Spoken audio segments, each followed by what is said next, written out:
بسم الله الرحمن الرحيم. اللهم صل على سيدنا محمد صلاة تنحل به العقد وتنفرج به الكرب وتقضى به الحوائج وتنال به الرغب وحسن الخواتيم وتسقى الغمام بهجي الكريم وعلى آله وصحبه وسلم. النهارده إن شاء الله هتكون وصية من وصايا سيدنا محمد صلى الله عليه وسلم في إن شاء الله كيف نرفع قدرنا وسط الخلق من السماء إلى الأرض. حبيبنا النبي عليه الصلاة والسلام وصانا بالقرآن الكريم. القرآن الكريم كله طبعا معجزات ربانية وإلهية، يعني ذات منافع على الإنسان وعلى البشرية عموما. عشان كده الرسول عليه السلام وصانا بقراءة القرآن الكريم. حبيبنا النبي عليه الصلاة والسلام قال في حديثه الشريف: تركتم فيكم ما إن لم تضلوا أبدا، كتاب الله وسنتي. سبحان الله. النهاردة إن شاء الله هيكون كلامنا عن عظمة قراءة القرآن الكريم على حياتنا عموما، على البشرية عموما.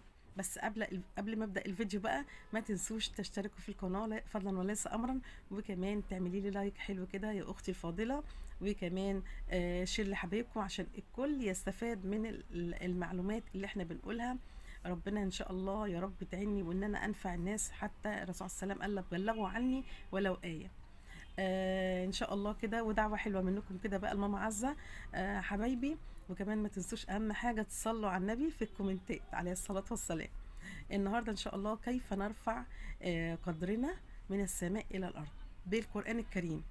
ربنا سبحانه وتعالى انزل القران الكريم عشان يبقى نور المؤمن في السماء وفي الارض. سبحان الله. القران الكريم كله معجزات ربانيه.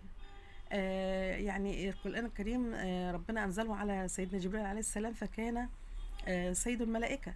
وأنزل القرآن الكريم على سيدنا محمد صلى الله عليه وسلم، فكان خير الأنبياء. وأنزل القرآن الكريم على أمة محمد صلى الله عليه وسلم، فكانت خير أمة خرجت للناس. وأنزل القرآن الكريم في ليلة القدر، فكانت خير ليلة. بسم الله الرحمن الرحيم: إنا أنزلناه في ليلة القدر، ليلة القدر خير من 1000 شهر. سبحان الله يا رب العالمين. ربنا سبحانه وتعالى أنزل القرآن الكريم في شهر رمضان، فكان خير الشهور. شوفوا عظمة القرآن الكريم.